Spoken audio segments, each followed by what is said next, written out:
Hi, and welcome to the Anti-Waffle podcast with Em and Pixie. Woohoo! And together we'll try to talk about research about any gobbledygook.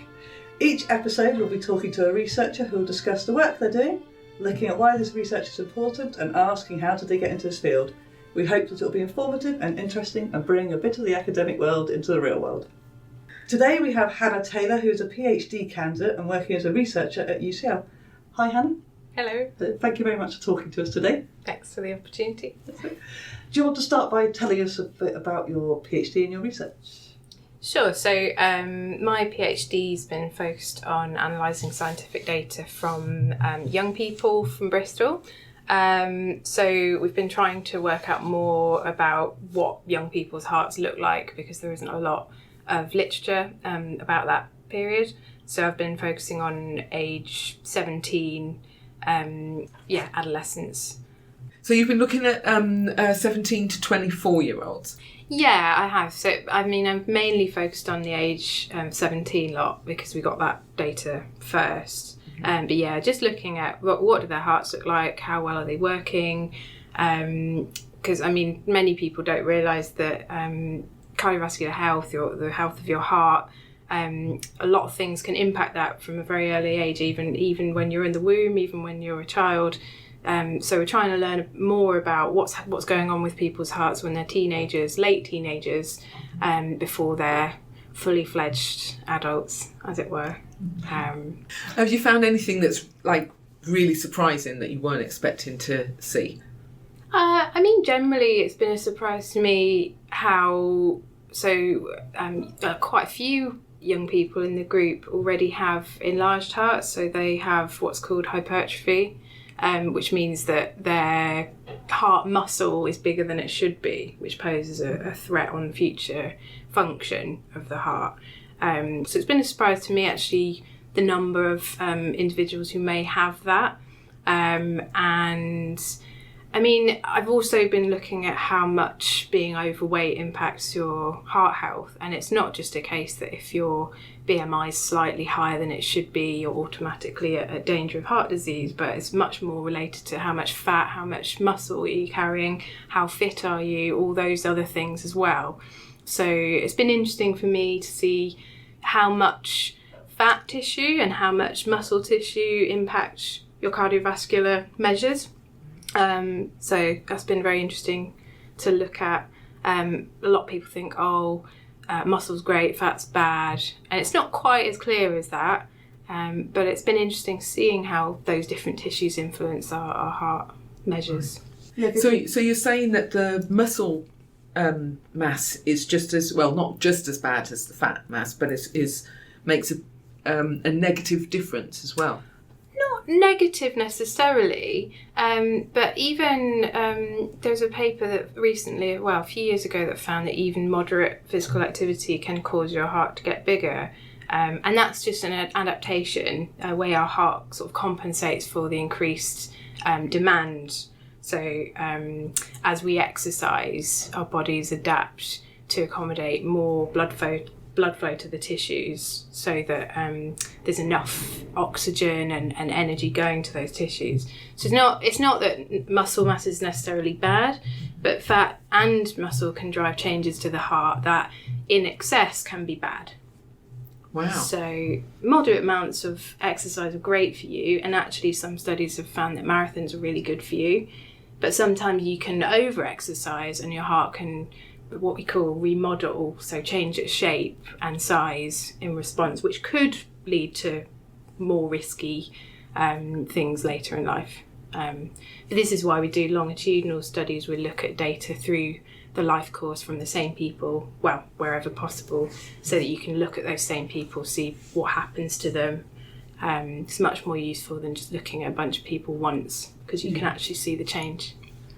As you're doing the study with these participants, do they change their behaviour depending on the results? Is that part of it? I mean, that's what I'm trying to think, is if you're trying to study it along, but you've already found that some people have got enlarged hearts, you said. Do you mean, is it interventional?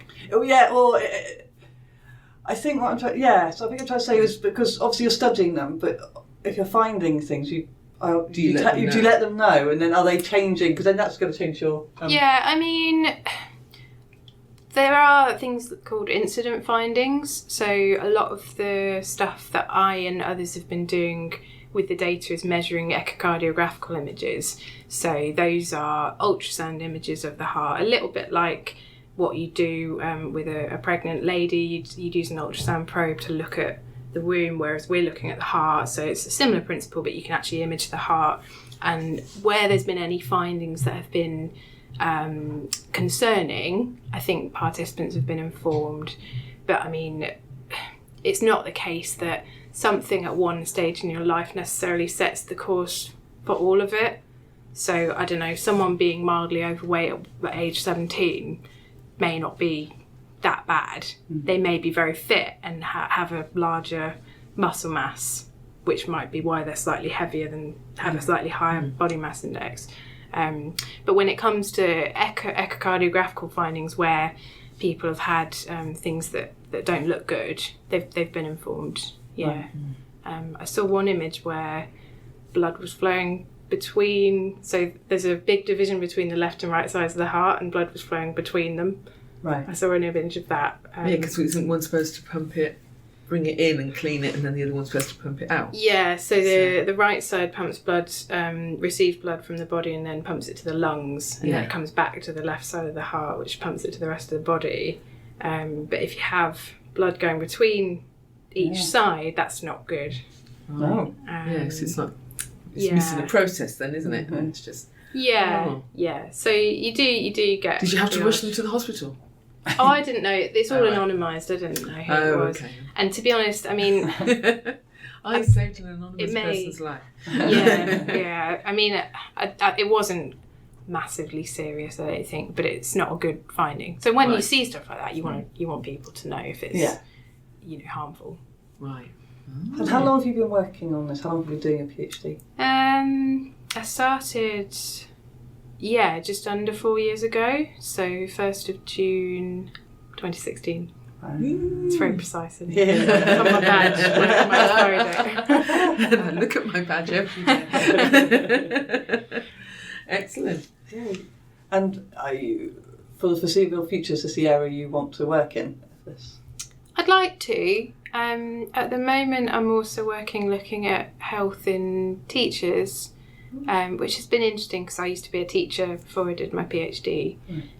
But I mean, I am finding it interesting, but this area of heart disease, cardiovascular health is much more interesting to me because that's what most people are at risk of dying from. Right. So if we can do as much as we can to help reduce that, I think that's great. Yeah. Wow. Very exciting. Yeah. And so, how did you get here then? You said you were a teacher. So, were you always been interested in the sort of cardiovascular, or how did you change that direction? Well, I mean, I set out doing just a bachelor's degree and a master's in sort of a similar area in physiology. I then couldn't find a job. Decided to just try and get into either teaching or medicine. I got an offer to do a PhD, became a science teacher, and then it was just really hard. Got a lot of respect for people who stay in teaching, but I needed to leave for multiple reasons, so I left teaching, and this opportunity came up.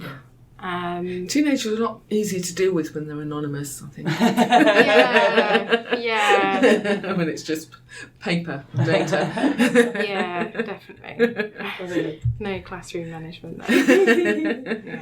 Is there anything else you want to tell about your research?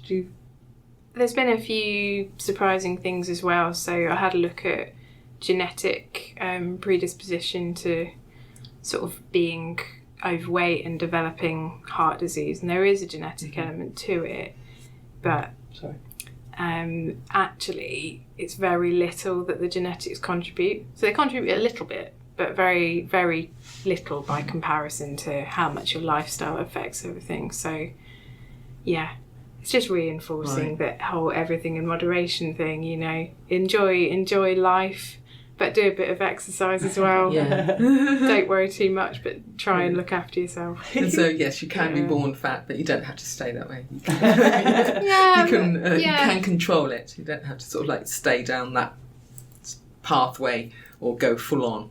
into it. Yeah, but yeah, I think as well. I mean, there's a lot of messages out there about, body image and self-esteem, and this isn't a message that we're driving that if you're overweight or larger that you should be really worried. We don't want that to be the message, but it monitoring your health, trying to be physically active as much as you can, I think it is a really good thing. Watching what you eat, but enjoying the burger, there's no harm in that. I think it's just, it's reinforcing that message of, from an early age, we can put ourselves at greater risk of heart disease later, and it's just raising awareness of that.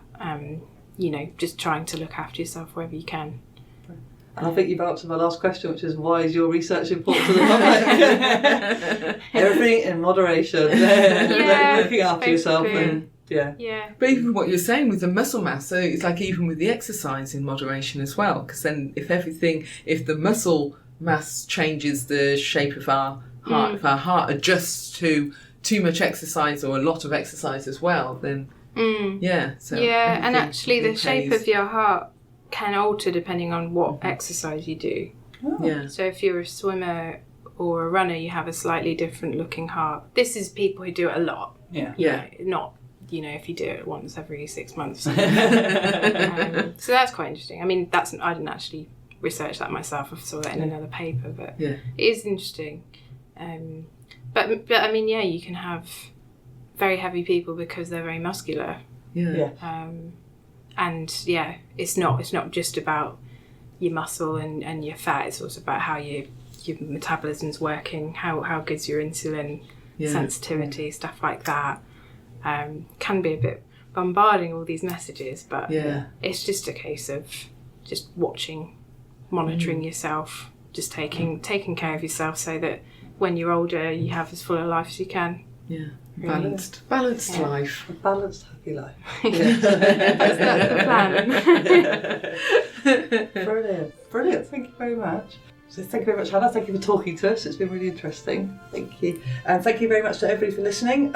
Please follow us on our Twitter account, which is @Anti-Waffle Pod, and do get in touch, as we'd love to hear from you. Bye. Bye.